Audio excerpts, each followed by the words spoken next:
Hello, everyone. I'm Dr. Ngozi Ezike, and thank you so much for tuning into another episode of More Than Medicine. I am so very excited to welcome this episode's guest. She is renowned for her social enterprise business leadership and often described as a nonprofit disruptor who turned around a major agency by leading it as if it was a startup. Please welcome President and CEO of the YMCA of Metropolitan Chicago, Dorri McWhorter. Thank you so much for joining me. I'm excited to have you here. Oh, Dr. Ezike, it is my honor. Thank you for having me. Oh my goodness, this is going to be so fun. So I welcome you warmly to this podcast. And as I normally start off, I really love people just to get a feel for the star of the day. And I just really want you to start off by telling us a little bit about how you got started in your career and just sharing a little bit about your walk, your journey. Sure. Well, I started my career in what I like to say the late 1900s. As I started from a professional standpoint, I was an auditor and consulting and did consulting work with Arthur Andersen at the time here in Chicago. And so I just had a great experience of being in management consulting and public accounting. I worked at organizations like Booz Allen Hamilton. And my last role, it was that I was a partner at Crowe Horwath in the enterprise risk management space. And so for me, it's just been this long journey of being in the consulting space and public accounting space. And then probably about 10 years ago, I was on the board of the YMCA Metropolitan Chicago, and we were going through a transition with that organization. And I was really so committed to that particular mission that I was like, I want to do that work. That's what I want to do.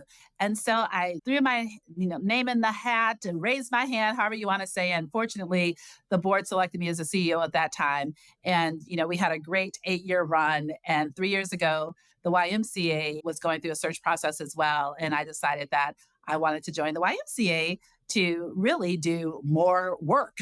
More of the same. Because of the different, because of just the different footprint that the YMCA had. I was like, we can do more. So decided to come over here.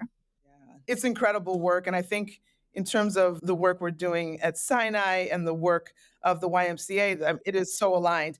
Absolutely. We know that the YMCA is one of the largest nonprofits in the entire Midwest, serves more than 200,000 people every year. And the mission really says it all. And the mission is that the YMCA is committed to strengthening community by connecting people to their potential, their purpose, and each other. And I think it's beautiful. It's beautifully said. And I feel like there's so much overlap there with what we do, because really to achieve your potential and connect to your potential, you need health, and you need all the pieces that make health possible and make your best health possible. And so I just think there's a natural intersection. And so I'm really excited for thinking more about this. So obviously, the mission is something that everyone can get on board. What really makes this work more fulfilling to you than maybe some of the other work that you've done in your very illustrious career? Sure. Well, I appreciate that, because you really hit on it with our mission is that the YMCA, we are really focused on helping all people. And for me, that was one of my really lifetime goals, is to be as impactful and contribute as much as I could to humanity. And I feel like the YMCA literally gave me a slice of everyone as a demographic, right? So for us, it was around, to your point, with the alignment with what you're doing at Sinai, is that we want to help people have healthier lives and live longer at the end of the day. But we know there's so many factors involved in making that happen. And at the Y, we get an opportunity to touch on a little bit of that, regardless of the services that we're providing. So whether it's our fitness services or the services from an education perspective that ultimately help people achieve different socioeconomic statuses that we know contributes to people's ultimate health and longevity within their lifetime. So for me, being at the Y was really just a different platform to be able to expand that reach. Yeah. And let me just tell you my connection to the Y, because I was thinking about you and thinking about the Y, and I was like, it's been such an integral part of my life too. Oh my goodness, this is in the 1900s, in the late 1900s. I had a fellowship where I spent my summer working at the Y in South Central, where I'm from, working with about 30 fifth graders working on math skills. And Yeah. so doing academic enrichment for these Mhm. kids. Then in the 21st century, I was in Oak Park and I remember, resuming my volleyball career with Yeah. this awesome volleyball league at the Y there in Oak Park. And then when I had kids, I remember doing swimming lessons at the Y in, I think it was LaGrange Park. And so I'm just Sure. thinking that throughout my life, I have used the Y to promote academic enrichment, for fitness for myself, for my kids. And so Mhm. I just see all this going super full circle in terms of how holistic the Y is, Yes. and how that's exactly what's needed. And I would say that, we understand at Sinai that health is not just about band-aids, Mhm. surgeries, and medicines, but it's also about how are you making sure that I have the healthy food that's necessary Yes. to be able to maximize our health potential? What am I doing to support the uplifting of the entire community? And so Mhm. we have community health workers who are people that become a part of the healthcare team that are also now gainfully employed and have insurance of Right. their own. And so, we have that holistic view. So this is why I'm so jazzed about this Yes. conversation. But you get it because that's what we do, right? That's exactly what we do. We talk about being a part of people's lives from cradle to legacy because of the different stages and phases that we experience as humans. The Y actually has an opportunity to be in all those places. And so I want to make sure that in the Chicagoland region that we're showing up in all of those phases and all of those stages of life so that people ultimately can have, as we say, fulfill their purpose and potential and connect with each other because that is the secret sauce for the Y is that community, that connection that we build as we do those things. That's right. So I know this, there's so many great stories that you must have from all the different things that is happening at the Y. Do you have like a single or a specific success story that you think comes to mind that you think would be great to share? Well, I was at our South Side Y, which is, coincidentally right across the street from the upcoming Obama Presidential Center on Stony Island right there. And we were doing a walkthrough with some folks, and we passed one of the members of the Y. And I think she could tell that we were thinking about some stuff because she was like, let me tell you something.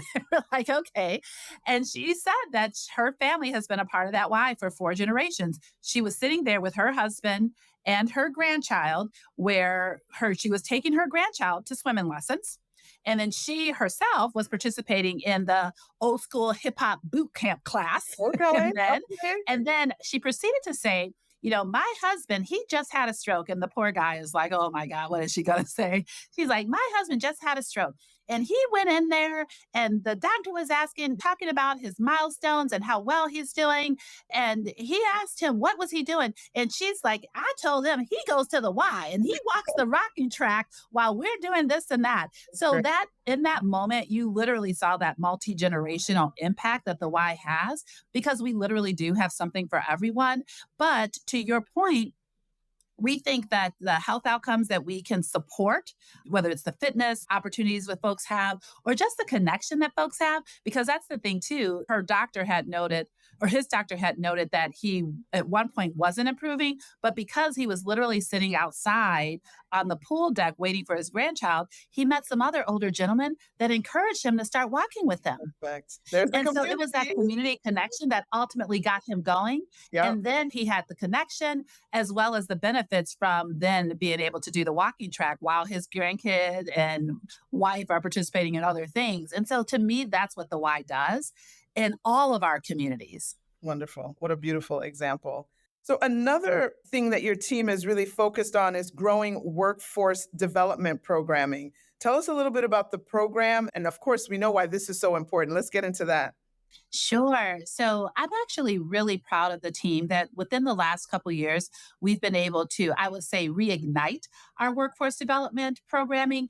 If you look at the WISE history, we're 166 years old. And if you look at the history, we were always doing some type of job training. And even more recent history, recent meaning in the 40s, there's this picture that when we saw the Black migrants from the South, that there was a YMCA auto mechanic school.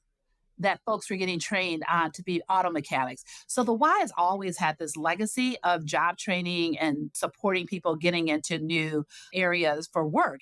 And so we know that jobs and the ability to support people's families is so critical to all communities. And so we really wanted to make sure that with the presence of our facilities that we really offered opportunities for people to increase their skills and gain new employment opportunities. So we were so fortunate to focus in one area, which is with the Illinois Works as a state program that allows for us to train folks to get them in pre-apprenticeship construction trades.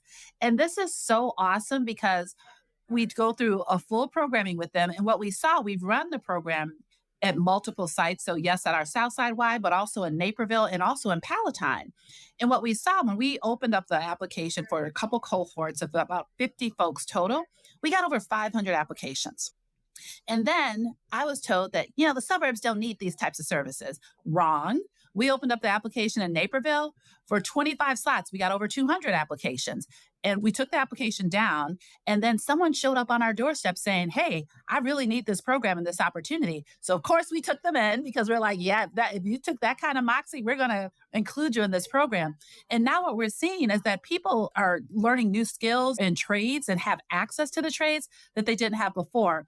And I love that one of the culminating projects is that because, of course, we do early learning, that we have them as one of their projects building children's playhouses for then the kids will judge the Oh, quality of the playhouse. So I was like, we're also teaching critical life judging skills to our 3-year-olds. And I'm like, there's going to be a lot of people with their feelings hurt because those 3-year-olds do not hold back. They can be like, yeah, I don't like that house. so, that's so beautiful. I love from a workforce development program that we're able to do that. We're also able to leverage the assets that we have, like our pools. And so we launched a new program called Waterworks. And with Waterworks, what we're doing is giving people lifeguard skills and they're getting the credentials for the lifeguard positions. But then we're also introducing them to water-based careers like marine biology. We have this beautiful Lake Michigan out here. What can people learn about, water conservation? We're taking them up to the Great Lakes Naval Base. So we're doing all these things to really expose youth from 16 to 24 to water-based careers, starting in our pools. That's fantastic. And we do know that there's a legacy of many communities of color just not having access to pools at Absolutely. all. And so Mhm. being able to have that and not just learn how to swim, but then go on to think about careers related. Yes. Yes. Fantastic. Fantastic. Yes. So that's one thing that I know underserved communities have often lacked that you're addressing. What do you think are some of the other essential services that some of our communities lack? Like what are some of the greatest issues that we're trying to tackle and how are we trying to take those on? Sure. Well, it's interesting that when I talk about the scope of the WISE services, I really like to think of everything that we do, particularly in communities where there's high incidence of violence and things like that, that everything we do is violence prevention at the end of the day, because the way we are engaging people, engaging youth. So our youth engagement programs are significant. So whether that looks like workforce development or whether that looks like mentoring or other opportunities that we have in our community hub is really important for us. And so that's one way that we have decided to deeply engage, even with our sports programming. We talk about the activities or the programs in sort of isolation, but the fact is that combination of those programs and services is what we know makes communities safer. And so that is one of the issues that we're really prioritizing. And so we did have programs specifically that called it youth safety violence prevention, but we're like, I really have a problem with our youth identifying themselves as part of the violence prevention strategy. So we call it now our teen programming, but we're engaging them in quite many of the same ways, but they're participating in our programs. But through that participation, we're able to engage them and positively redirect them in many cases. And that's what we're trying to do as well. So I was like, y'all, we can't be having our babies coming in identifying themselves, youth safety violence prevention. I'm like, yeah, that's not good for us. Right. And it just gives them a different identity that we don't want them to be burdened with. And so we've really been evolving our programming to make sure that they're getting what they need. And of course, the result of that is violence prevention, but not letting that be top of their minds when they come through our doors. That is so powerful. I mean, it just highlights an essential theme. Just words matter and there's Absolutely. titles matter. And thinking through that, I was just listening to something where they were having a program like troubled teens something. And then they had to catch themselves and say, that can't be the name of this. Like we want to support these kids. We don't want to label Absolutely. them as troubled teens, so that you got to find a new name. So I love that reckoning that, but you're still doing the work, but let's just call it Absolutely. something We call it something powerful. different. So we're calling it team programming, right? And yes, they are the primary focus of that programming, and that's important to us. Yeah. So, thinking about healthcare institutions like Sinai, like safety net health systems that serve communities that really do lack some of the resources that are needed and also are facing already some of these glaring health disparities, Mhm. how do you see us collaborating and partnering with Yes. the Y to build that healthy spirit and mind and body for everyone? Well, and I know no surprise to you, but we also look at the social determinants of health. And so we know that, yes, there's the clinical pieces that's needed, but then there's all these other social factors, whether it's economic factors or housing, all those things. And so, where we can be such a good partner to organizations like Sinai that are providing those critical health services is that we can also be that referral source as people want to engage in different community resources that are needed, as well as, be an environment that, like you mentioned, community health navigators and folks that could say, hey, you can check your blood pressure at the Y, or you can do those things because we do have blood pressure stations, or there's things that people can participate in that aren't as intimidating, but we know that just movement is a great way to manage so many chronic health illnesses as well. So I think to the degree that we continue to collaborate and know that we have each other's back in this overall community health approach, that we can just, I always say we can go. My one friend, she loves the quote that talks about, if you want to go fast, go along. If you want to go far, go together. And I'm like, yeah, yeah, yeah. We need to go further, faster. But I think together with what you all do and what we do, we can go further, faster as it relates to improving community health outcomes. So glad you said that because, right now I'm like, wait, the last time I was in Hawaii, I didn't have a blood pressure machine, but to know that that's there, and it's probably an issue of like asset mapping where you need to Yes. know what these other great organizations are doing, like what all they're Mhm. doing so that you can take advantage.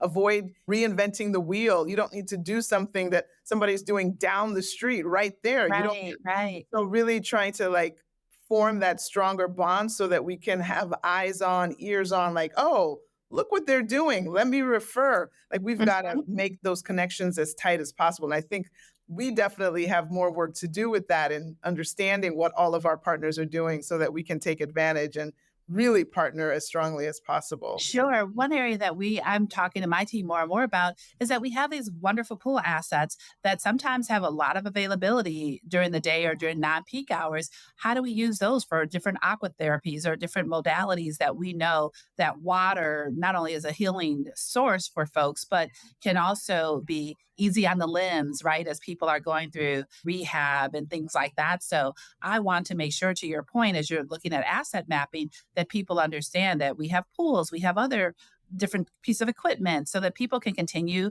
on their healing journeys, that we can support that as well. Super, super. So as you look back on this work with the why, and not that you're done, you've got more great things ahead, of Well, course. for sure. What are some of the big lessons that you've learned from your work? Well, one of the big lessons that I've learned, particularly at the YMCA, is that we're all human. And what I mean by that is that we all have different challenges, varying degrees to those challenges, various resources to address those challenges. But the Y has a pretty expansive footprint. I like to say we're urban, rural, suburban, exurban, however you want to describe it. We have all the things. We have camps that are effectively in rural America in both Wisconsin and Michigan. And we have camps in Illinois as well. And then we do have as I mentioned, our suburban locations and our city locations. And it amazes me that we talk about some of these demographics in isolation. But what I've observed is that in literally one time during COVID, I get all the incident reports, and there were two incidents that were very similar, but they happened to very different populations in very different locations. And it just was a reminder that people get challenged wherever they are, and how we address those challenges matter. And so that's something that I've really been thoughtful about, is that how can I continue to ensure that we are mindful around sort of that human experience wherever that experience occurs. That's awesome. That's great.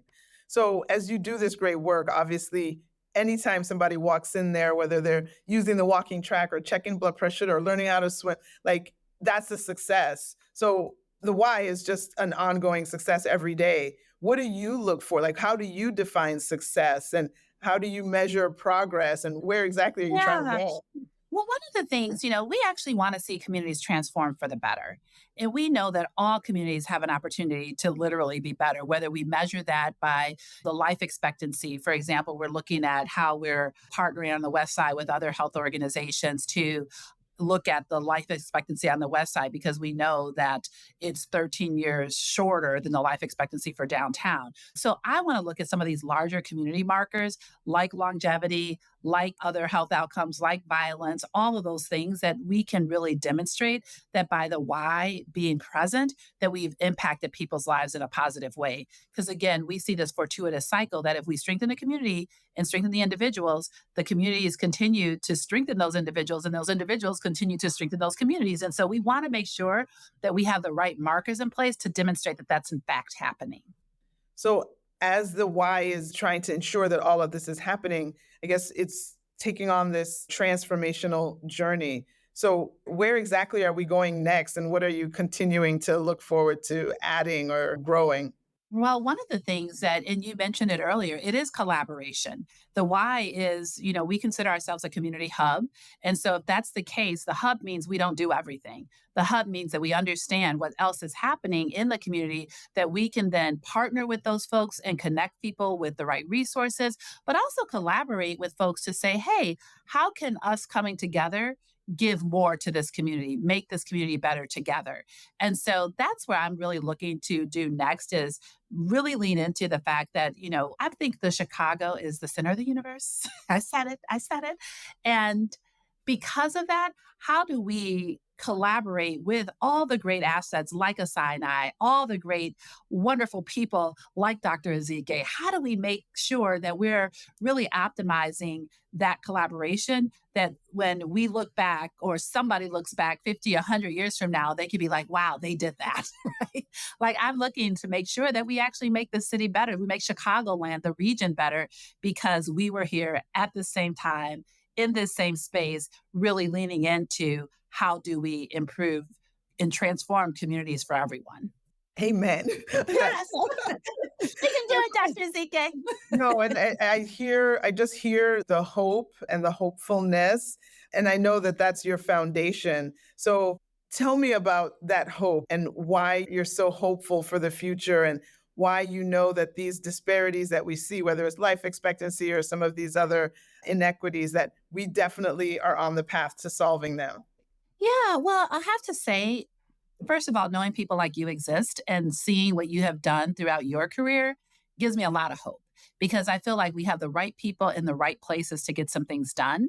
And you're seeing that. You're seeing the conversations change. You're seeing that collaboration that I spoke of because it's going to take all of us. The notion of it takes a village, it absolutely takes a village. And you're seeing the people come together in ways to truly focus on that in a different way. And I think that's the only way we're going to actually see the positive change accelerate if we're all focused on the right direction and moving that direction together. And I see so many signs and glimpses of that across the Chicagoland region that gives me a lot of hope. And I just don't, I feel like one, with us being in these roles at this time, I just don't feel like we will squander these opportunities, that we will make a difference. And you already see it. Ooh, I think that is like the spot to end on. That is such a uplifting. It's not just soaring rhetoric, like it's the truth and it's what It we is the truth. I know you go to work every day with change on the mind, right? And you're making those things happen. And we know that our colleagues across different organizations in government and different places are also coming with that same mindset. And I'm just really bullish on what I know we will accomplish together. Oh, I love it. I love it. Snap, snap. Yeah. Oh, no, I think that is a great, uplifting, positive spot to end this amazing conversation. So I just want to thank you so much for joining me. I have so enjoyed our conversation. I've enjoyed hearing your story and all the amazing work that you're doing at the Y. I am wanting to end on a quote from your event website that really hits home to me. We're all in for inclusive, vibrant neighborhoods. We're all in for creating more space for more people. We're all in for locally led community transformation. It takes all of us to change the game. Well, count me in because I'm really Yes, part we of know you're in there. We know change you're all today. in. I'm ready to change the game with you. So I look forward to Yes, really digging into the additional ways that we can partner. And absolutely. I'm so grateful for having you again on this podcast today. Oh, thank you. Thank you.